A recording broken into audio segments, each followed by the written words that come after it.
Vamos iniciar a Conferência do Ecossistema da Defesa. Eu, como Presidente da APDSI, tenho muito gosto em estar aqui e tenho muito gosto em dar o início à sessão. Convido o Ricardo Ramos Pinto a falar, uma vez que é o Presidente da instituição que nos acolheu, e depois eu direi algumas palavras. Mas primeiro, o Ricardo. Julgo que é assim que o protocolo funciona, não é? Ricardo.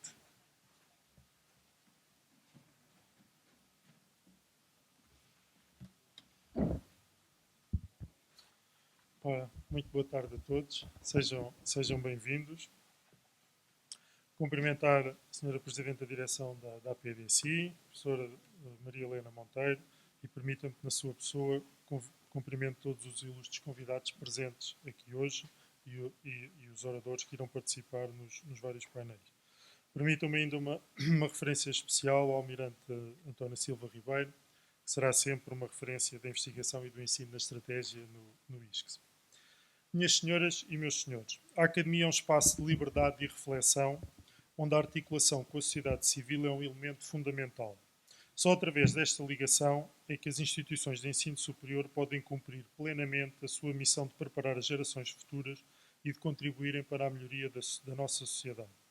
O ISCS, enquanto Escola de Ciências Sociais e Políticas, da maior e melhor universidade portuguesa, a Universidade de Lisboa, é naturalmente um local privilegiado para a promoção de uma reflexão informada e livre sobre as questões nacionais e internacionais que marcam a agenda. Diria até que temos uma responsabilidade acrescida. Somos uma instituição com quase 120 anos de tradição no ensino e investigação e que está permanentemente aberta a novos desafios e ao estabelecimento de novas parcerias que permitam melhorar e potenciar o seu impacto social dentro e fora do país. Encontros como o de hoje são fundamentais para que coletivamente possamos dar o nosso contributo para a evolução da ciência e da sociedade em que vivemos.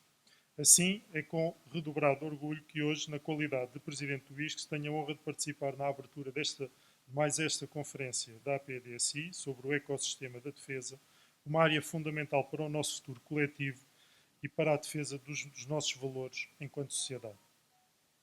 Trata-se de mais uma iniciativa realizada no âmbito do protocolo existente com a APDSI, parceria que muito nos honra e que acreditamos ser bastante profícua para ambas as instituições. Enquanto Presidente uma instituição que contribui para a reflexão, para a formação e reflexão na área das ciências sociais e políticas, é com grande prazer e entusiasmo que acolho esta iniciativa e agradeço a generosidade de todos aqueles que disponibilizaram o seu bem mais precioso, o tempo, para contribuírem para esta reflexão conjunta. E porque o tempo é sempre curto para se discutirem temas com a relevância dos que serão tratados ao longo da tarde de hoje, não me alongarei mais e cederei de bom grado o palco aos oradores que temos a honra de ter hoje aqui connosco. Agradeço a vossa atenção e desejo a todos uma estimulante e profícua sessão. Muito obrigado. Principalmente palavras de agradecimento. Portanto, eu creio que todos vós já me conheceis. Eu sou Presidente da APDSI, da Associação para a Promoção e Desenvolvimento da Sociedade de Informação, e o meu nome é Maria Helena Monteiro. E, portanto, em primeiro lugar, eu queria agradecer naturalmente ao Instituto Superior de Ciências Sociais e Políticas a disponibilidade para estarmos aqui hoje, uma vez mais, numa colaboração que propicia estes momentos em que discutimos e debatemos sempre temas de elevada importância para Portugal. Já não é a primeira vez e é com muito gosto que aqui estamos e é muito gosto que eu recebo sempre da parte do Ricardo a sua aceitação para os desafios que eu vou fazendo. Ao Sr. Presidente, Professor Dr. Ricardo Ramos Pinto, apresento os nossos cumprimentos e o nosso muito obrigado. De vez em quando chamo Ricardo, outras vezes chamo Professor Dr. Ricardo Ramos Pinto, depende da formalidade da frase. Gostaria de referir que tenho um indesmentível encanto por esta faculdade, uma vez que aqui dei aulas durante muitos anos, fiz o meu doutoramento e tenho um enorme apreço e estima pessoal por muitos dos seus profissionais, quer professores, quer técnicos. Com eles aprendi imenso. De acordo com os seus estatutos, a APDSI nasce como uma ONG em 2001, por impulso do então Ministro da Ciência e da Tecnologia, Mariano Gago. Mariano Gago era preocupado com as empresas e com a sociedade civil, entre muitas coisas, e pela preocupação com a sociedade civil impulsionou o aparecimento da APDSI. A APDSI tem nos seus estatutos o pretender ser reconhecida pelo seu contributo determinante para o desenvolvimento de uma sociedade de informação que seja inclusiva, participativa e segura. São estas três características que nos acompanham sempre. Promovendo um desenvolvimento económico, social e ambiental sustentável numa sociedade livre e democrática. Este é o nosso foco contínuo. Todas as semanas, nas reuniões de direção, quase que temos um hino relativamente à profundidade desta frase. Quando elegemos este tema para a presente conferência, tivemos a consciência da relevância que o ecossistema da defesa está a ter em todos os países, incluindo Portugal. Com o forte investimento previsto, a economia de defesa ganhará em Portugal, for capaz de desenvolver as empresas, ganhará se Portugal for capaz de desenvolver empresas de alto valor acrescentado em tecnologias avançadas, em especial através do duplo uso, o civil e militar. Esse é nitidamente um caminho para maximizar retornos económicos e potenciar uma forte representatividade de Portugal neste setor, para além de um maior fortalecimento da soberania nacional. É esse o nosso ponto, foi esse o nosso ponto de partida para esta conferência. Quero agradecer ao meu estimado colega, professor Dr. Almirante António Silva Ribeiro, por ter aceitado o meu convite para este desidrato. Desde logo, desde sempre, que me disse, conte comigo. Não é de poucas falas. Diz apenas, tenho um mail, conte comigo. Pronto, e eu a partir daí avancei. Depois também lhe perguntei outra coisa, quais são as datas em que está disponível, porque é um homem do mundo e, portanto, e foi assim que esta conferência nasceu. Agradeço ao IDN, na pessoa da sua diretora, a professora doutora Isabel Ferreira Nunes, o apoio manifestado desde logo para esta conferência, assim como ao Coronel António Eugénio, que aceitou o desafio de ser um dos nossos oradores e de acompanhar o nosso vogal da direção, o Gonçalo Caseiro, o engenheiro Gonçalo Caseiro, que acolheu com muito entusiasmo a arquitetura desta conferência. E, portanto, devemos isso ao engenheiro Gonçalo Caseiro e a todos os nossos convidados. Não posso deixar, agradeço a todos os nossos ilustres oradores e respectivas instituições, públicas e privadas, a amabilidade de terem aceitado o nosso convite. Não posso deixar de referir com muito agrado no painel 1 a presença da Eurodefense, doutora Catarina Nunes, do SAIA, Dr. Miguel Braga, do CITEV, doutora Maria João Martins, da Agência Espacial Portuguesa, engenheiro Ricardo Conte, do AED Cluster, engenheiro José Rui Marcelino. Do mesmo modo, saliento com muito agrado no painel 2 a presença da DGPDN, Política de Defesa Nacional, Major-General Ana Baltazar, do IDN, Coronel António Eugénio, da Universidade do Porto e Inesctec, o professor José Manuel Mendonça e da KPMG, Dr. Rui Gonçalves. Eu não estou a dar evidência ao posicionamento dos nossos oradores nestas instituições, mas eu só, de uma perspectiva geral, eu posso dizer que me orgulho muito de ter as pessoas mais relevantes destas instituições aqui nesta conferência. Conseguimos, assim, construir 2 painéis de apresentações e debate, desde a economia da defesa e base industrial, até à soberania tecnológica e digital na defesa. São fundamentais estes temas.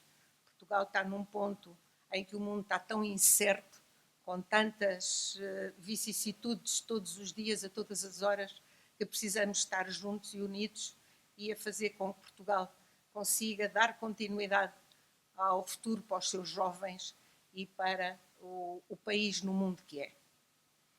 Agradeço aos moderadores, Dr. António Batista, DG da DGAPDN, e o professor Francisco Proença Garcia, da Universidade Católica de Lisboa, a desafiante tarefa da moderação destes dois painéis. Falta-me agradecer aos nossos participantes, a sua disponibilidade para este momento. Espero que vos seja interessante e desperte curiosidade e entusiasmo. A curiosidade e o entusiasmo são os motores da inovação e da motivação. E é exatamente isso que faz movimentar as organizações e movimentar um país. A tarde promete, e não nos esqueçamos que a APDSI tem por missão estimular as organizações e a sociedade civil a participar, propiciando e acelerando a obtenção de resultados que possam ser úteis no ciclo de vida das políticas públicas. Relembro agora que nós, em 2001, editámos este livro, A Sociedade de Informação, 20 anos, e que o engenheiro Pinto Balsemão, que foi um dos sócios fundadores, uma das pessoas que fundou a APDSI, fez um pequenino texto. Eu andei atrás dele um tempão, mas fez um pequenino texto. E é muito interessante que eu ontem fui ver o que é que eu tinha aqui dele. Ele diz: ao fim de 20 anos, a associação já tem obra feita e, sobretudo, já tem obra útil. Isto é uma frase do textinho que ele fez, mas dá-nos todos estes textos aos convidados que eu pedi para dizerem meia dúzia de palavras neste livro, nos entusiasmam e nos alimentam a nossa capacidade de todos os dias fazer coisas novas. Não posso deixar de agradecer ao meu colega da direção, o engenheiro Gonçalo Caseiro, o caminho, o esforço para este resultado. A arquitetura do dia de hoje, como eu há pouco referi, e quase todos os contactos foram feitos pelo Gonçalo, e eu queria agradecer muito ao Gonçalo aqui publicamente. Antes de passar a palavra ao Almirante Silva Ribeiro, relembro ainda que teremos, no próximo dia 26 de novembro, e agradecia que tomassem nota desta data, uma conferência sobre os desafios da inteligência artificial na saúde, aqui, organizada em articulação com a Ciência Viva, no Pavilhão do Conhecimento. É uma outra área de um desafio terrível, que é a inteligência artificial, por si é um desafio total, e na saúde muito mais brutal é. E vai ser no Pavilhão do Conhecimento, também com a participação de ilustres oradores. Estão todos convidados. Meu estimado Almirante, o palco é seu.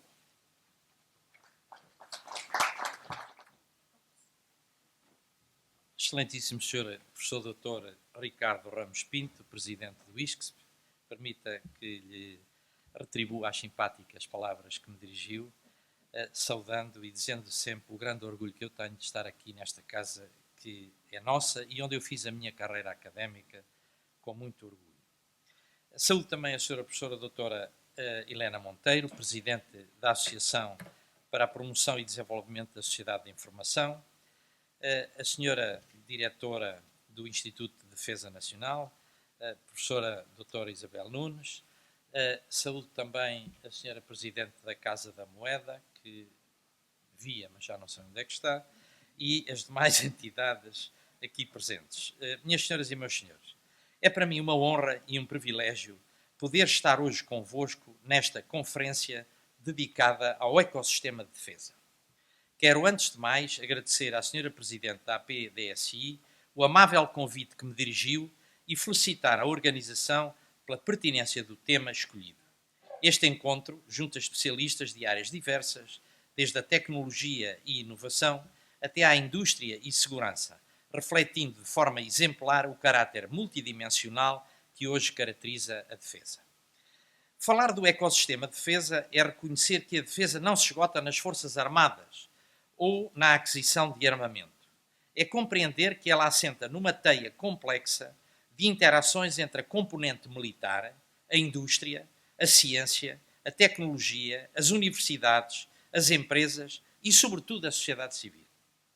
É um sistema vivo, interdependente, no qual cada elemento tem um papel a desempenhar para que, no seu conjunto, o país esteja preparado para proteger a sua soberania e os seus interesses estratégicos.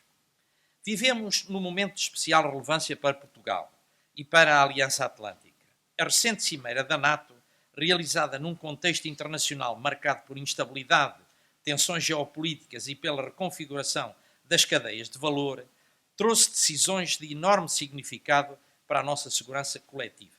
Entre elas, destaca-se o compromisso reforçado dos aliados em elevar o investimento em defesa, convergindo para a meta mínima dos 5% do PIB, dos quais 3,5% em capacidades militares e 1,5% em resiliência nacional. Este aumento de investimento representa para Portugal um desafio muito exigente, mas também uma oportunidade rara. Um desafio porque implica capacidade de planeamento, priorização política e gestão criteriosa de recursos. Mas também é uma oportunidade porque, se soubermos investir com visão estratégica, poderemos reforçar as nossas capacidades militares e, em simultâneo, impulsionar a nossa economia, a nossa base tecnológica e a nossa autonomia estratégica. Hoje, mais do que nunca, a defesa é um domínio onde, como há décadas se ensina nesta escola, segurança e desenvolvimento se cruzam. A forma como decidirmos investir os recursos que se disponibilizarão determinará, em larga medida, se a defesa continuará a ser, sobretudo, como até aqui, um centro de custo, resultante de compras ao estrangeiro, ou se tornará verdadeiramente num motor de inovação, de competitividade e de resiliência nacional. É sobre este desafio e sobre as oportunidades que ele encerra que me proponho falar-vos nesta intervenção. Minhas senhoras e meus senhores, vivemos num tempo em que o ambiente estratégico se transformou profundamente. Durante décadas, muitos acreditaram que a Europa gozava de uma paz estável e duradoura. Lembro-me bem de uma reunião no Estado-Maior-General das Forças Armadas, com representantes de vários órgãos do Estado, onde representantes da política externa disseram que as Forças Armadas, disseram à minha frente que as Forças Armadas iam perder utilidade e que, isto a seguir, ao fim da Guerra Fria, e que, portanto, não precisávamos de investir nas Forças Armadas. Naquelas reuniões da Lei de Programação Militar. Hoje sabemos que essa percepção era, em grande parte, ilusória. A guerra regressou ao continente europeu com a invasão da Ucrânia pela Rússia e assistimos a um agravamento da competição estratégica onde entre as grandes potências com impacto direto na segurança global. A par das ameaças convencionais, enfrentamos um conjunto de riscos e desafios que se multiplicam e interagem, nomeadamente os ciberataques de grande escala, as campanhas de desinformação, a pressão sobre as cadeias de abastecimento críticas, as ameaças no espaço, no mar e no ar, as crises energéticas e ambientais e os fenómenos externos que testam a resiliência das nossas sociedades. Neste contexto, a NATO reafirmou, na sua Cimeira de Haia, a necessidade de cada aliado assumir plenamente as suas responsabilidades na defesa coletiva. O objetivo é claro, como há pouco enunciei: 5% do PIB como investimento mínimo da defesa, assegurando 3,5%.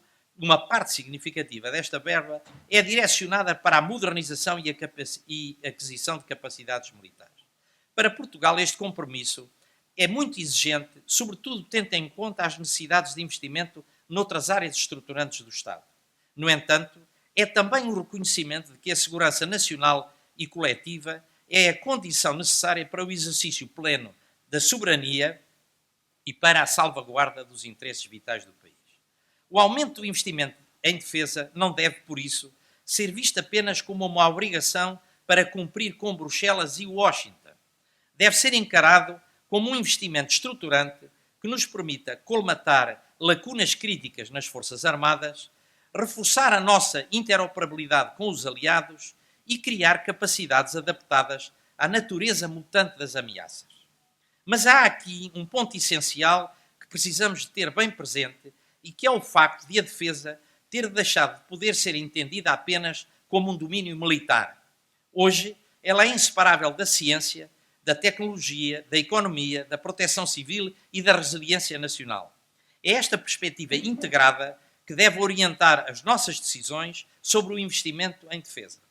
Porque a guerra hoje pode ser travada com navios, blindados, aeronaves, drones e mísseis, mas também com códigos informáticos e narrativas manipuladas. Por isso, a fronteira entre o que é militar e o que é civil tornou-se muito mais difusa. Assim, quando falamos do novo contexto estratégico, falamos também da necessidade de desenvolvermos um ecossistema nacional de defesa que articule capacidades militares e civis, públicas e privadas, nacionais e internacionais, numa lógica de complementaridade e interdependência inteligente. Minhas senhoras e meus senhores, ao olharmos para o investimento em defesa em que Portugal necessita de fazer, é fundamental termos consciência dos desafios estruturais que enfrentamos. Eles não são meros detalhes técnicos. Antes, são condicionantes decisivas para que o investimento se traduza efetivamente em capacidade militar, em valor acrescentado para a economia e em reforço da soberania nacional. O primeiro desafio é a pequena dimensão e especialização limitada da nossa base industrial e tecnológica de defesa. Embora tenhamos empresas competentes e inovadoras em nichos muito específicos, a verdade é que o setor nacional ainda não cobre de forma significativa a generalidade das necessidades das Forças Armadas. Isso significa que, se não houver uma estratégia clara, a maior parte das verbas poderá ser gasta na aquisição de equipamentos e sistemas produzidos no estrangeiro, com escasso ou nulo retorno económico para Portugal. O segundo desafio é a dependência tecnológica externa. Grande parte das capacidades críticas, desde os sistemas de comando e controle, a armamento de precisão, passando por comunicações seguras e sensores avançados, são desenvolvidas e detidas por um número restrito de países e empresas, quase todos fora de Portugal. Esta dependência, em tempos de crise ou de tensões geopolíticas, pode traduzir-se em vulnerabilidades estratégicas. O terceiro desafio reside nos recursos humanos altamente qualificados.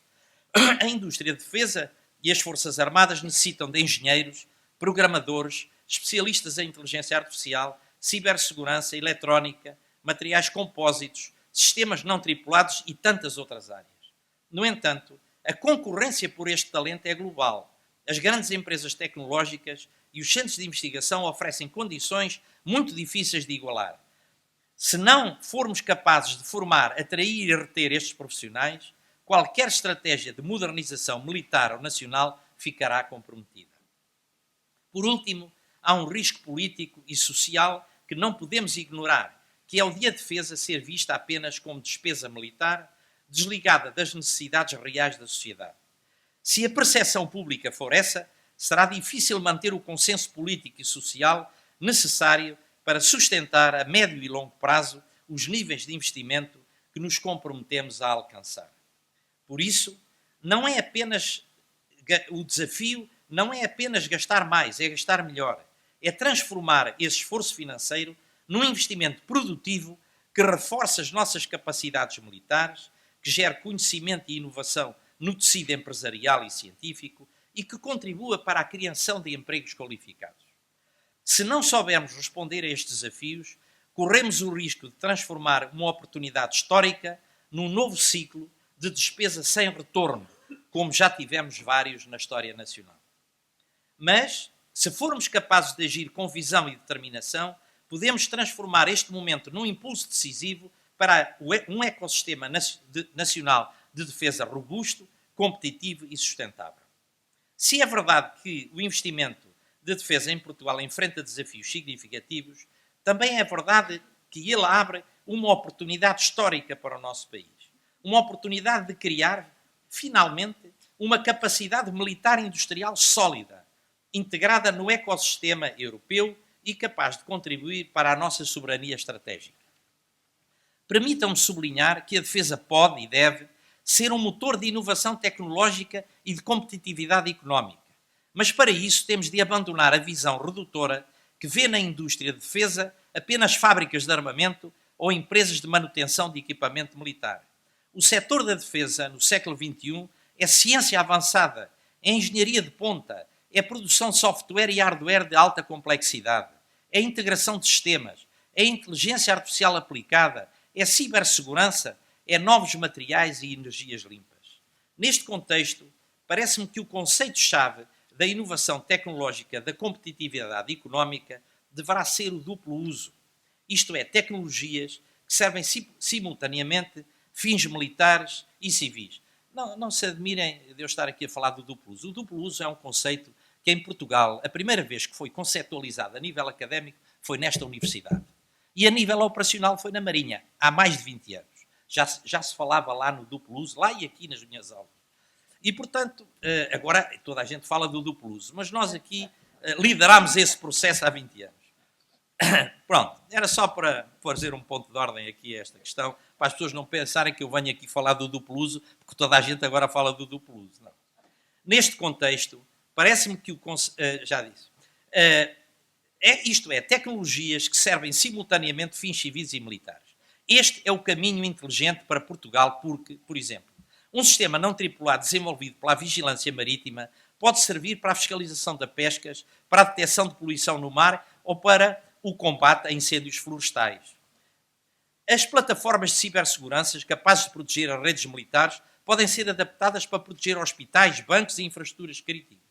As tecnologias de comunicações seguras, concebidas para operações militares, podem ser utilizadas por serviços de emergência ou por sistemas de proteção civil.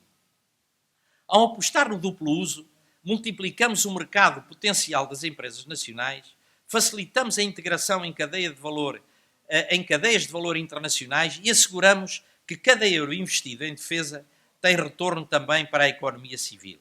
Outro ponto crítico é a integração das pequenas e médias empresas no esforço de capacitação militar industrial.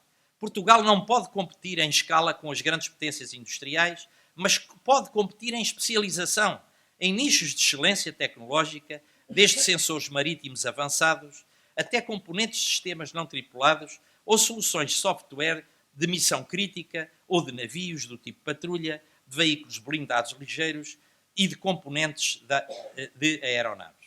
Para isso, temos de articular melhor o triângulo indústria, universidades, forças armadas. É nesta convergência que nascem as inovações mais transformadoras.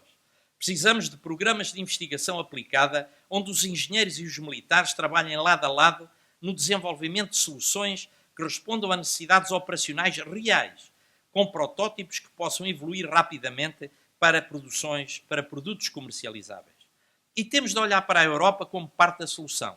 O Fundo Europeu de Defesa e os projetos da PESC e do SAFE, além de mecanismos de financiamento, são portas de entrada para redes industriais e tecnológicas que nos permitem participar em grandes programas multinacionais, ganhar experiência, captar investimento e afirmar as nossas competências.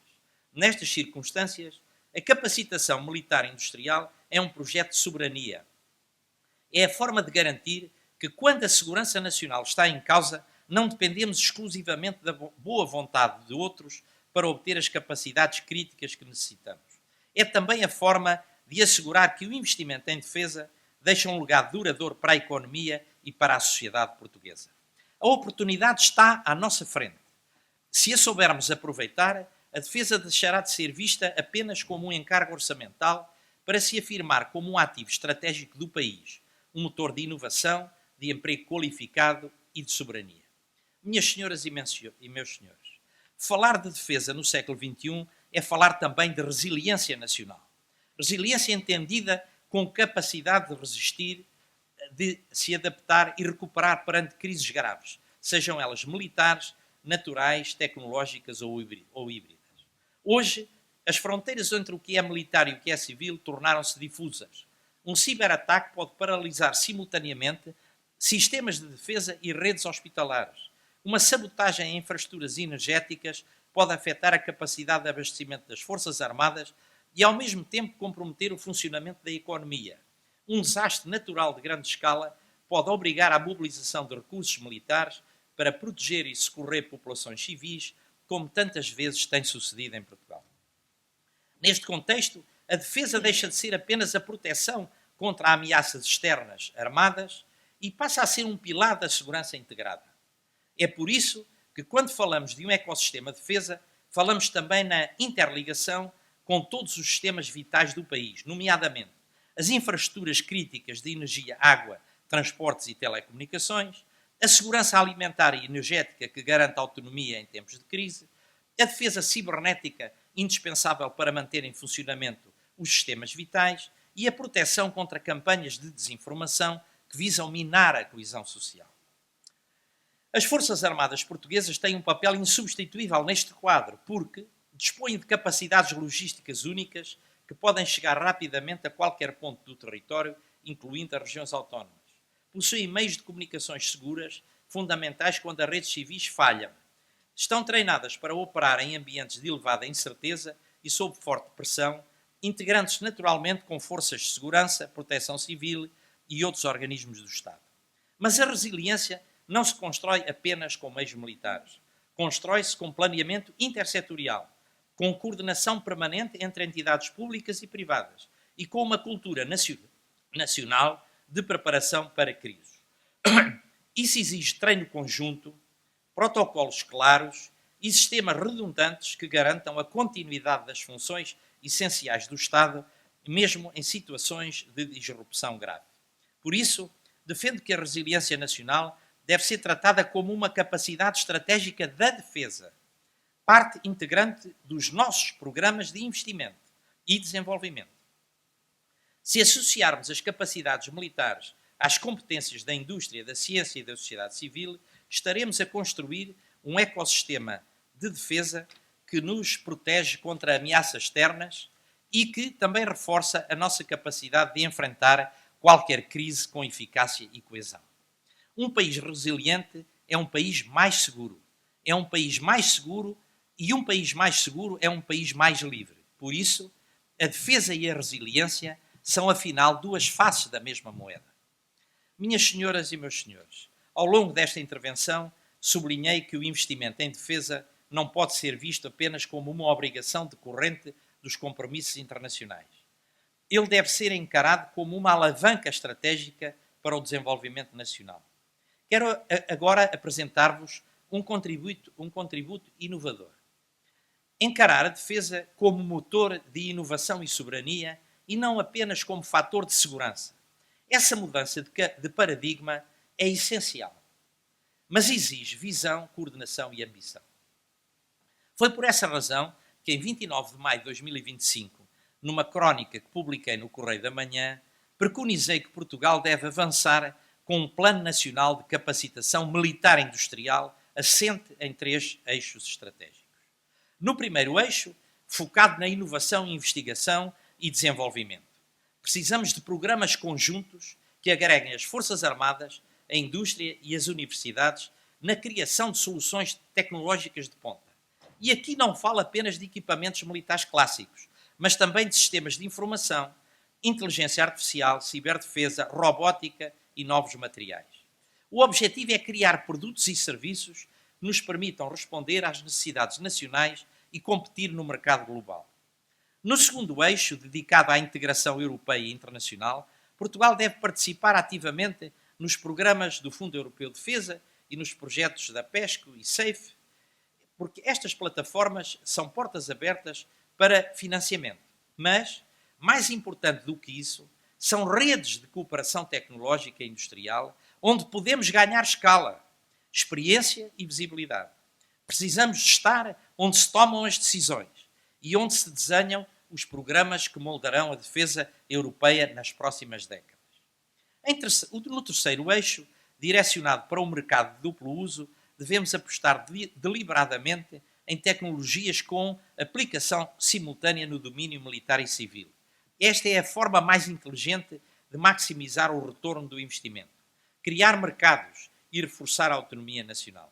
As tecnologias para a vigilância marítima, que servem também à proteção ambiental, as plataformas de cibersegurança que protegem tanto infraestruturas militares como hospitais, como há pouco referi, e os sistemas energéticos autónomos que podem alimentar as bases militares ou comunidades isoladas. Para que este Plano Nacional de Capacitação Militar Industrial funcione, afigura-se essencial criar um Conselho Estratégico da Economia da Defesa, isto é, um órgão consultivo de alto nível, que reúna decisores políticos, líderes militares, dirigentes empresariais, académicos e especialistas em tecnologia. O seu papel deverá ser acompanhar e avaliar e orientar a execução dessa estratégia, garantindo coerência, visão de longo prazo e transparência. Esta abordagem permitirá transformar a defesa num verdadeiro ativo estratégico para Portugal. Um ativo que protege a nossa soberania, um ativo que cria inovação e valor acrescentado e um ativo que proteja o país como parceiro, que projeta o país como parceiro relevante nas redes internacionais de tecnologia e segurança.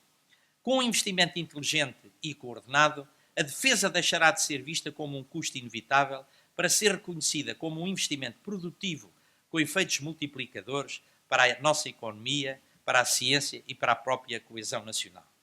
Minhas senhoras e meus senhores, chegados ao final desta reflexão, gostaria de salientar 3 ideias que considero essenciais para o futuro do ecossistema de defesa.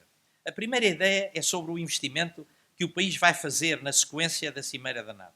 Ele não é uma imposição externa, é uma oportunidade rara para reforçarmos as nossas capacidades militares, modernizarmos as nossas forças armadas e, ao mesmo tempo, dinamizarmos a nossa economia e a inovação. A segunda ideia, que eu gostaria que ficasse por algum tempo, é que este investimento só será verdadeiramente eficaz se for orientado por uma visão estratégica que privilegia a capacitação militar industrial e a resiliência nacional. Não basta comprar equipamentos como tem vindo a ser feito e me parece que está a ser feito outra vez. É preciso criar conhecimento, desenvolver competências e integrar a nossa indústria, a nossa ciência e a nossa tecnologia no esforço de defesa.